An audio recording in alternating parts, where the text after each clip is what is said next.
ఉత్తర భారత రాష్ట్రాలు తమ జనాభాను ఎంత ఎక్కువగా పెంచుకున్నాయి. అందువల్ల కొత్తగా సీట్లు పెరిగాయి. కొత్తగా పెరిగే స్థానాల్లో 70-50 స్థానాలు ఉత్తర భారత రాష్ట్రాలకు వెళ్తాయి. ఈ అసమానత వల్ల వారి సంబంధిత శక్తి, ఈ రిలేటివ్ స్ట్రెంగ్త్ ఉంది కదా, అది ఉత్తర భారతదేశంలో పోలిస్తే తగ్గిపోతుంది. ఇది చాలా అన్యాయం అయిపోతుంది. ఇది అసమతుల్యం. మళ్ళీ దీనికి ఏ సొల్యూషన్ కూడా ఉండదు.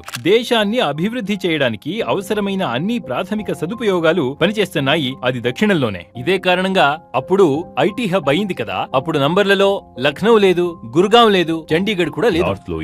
నంబర్ వచ్చింది బెంగళూరుది, హైదరాబాద్ది, ముంబైది, తర్వాత పుణేది. ఎందుకంటే ఇంటర్నేషనల్ పని అవ్వాలి, చదువు సంధ్యల పని అవ్వాలి. మీరు ఇంజనీరింగ్ కాలేజెస్ అన్నిటినీ చూడండి. ఎన్ని తమిళనాడులో ఉన్నాయో, తెలంగాణలో ఉన్నాయో. ఉత్తరప్రదేశ్ ఇంత పెద్ద రాష్ట్రం 20 కోట్లు దాటింది. మేం వాళ్ళ దగ్గరికి కూడా వెళ్ళడానికి అవ్వలేదు. ఎందుకంటే వాళ్ళు శిక్షణ గురించి శ్రద్ధ తీసుకున్నారు. మేము రూఢి మరియు సంప్రదాయాన్ని చూసుకుని వెళ్ళాం. మేము ఇలాగే ఉంటాము, ఎప్పటికీ మారము అని. ఇక ముందు కూడా మేం మారము. ఇది మాత్రమే నాకు చాలా కష్టం. మరి దీన్నే నేను ఉత్తర భారతపు జనాలకి చెప్పబోతే వారు చెప్తారు, ఏం చెప్తున్నాడు వీడు అని. మేము ఏ విషయాన్ని మన సంస్కృతి అంటామో అది వాస్తవిక ధర్మం నుంచి చాలా దూరం వచ్చేసింది. తర్వాత మేము దేన్ని ధర్మం అంటామో ఆ లోక ధర్మం దర్శనం నుంచి చాలా దూరం వచ్చేసింది.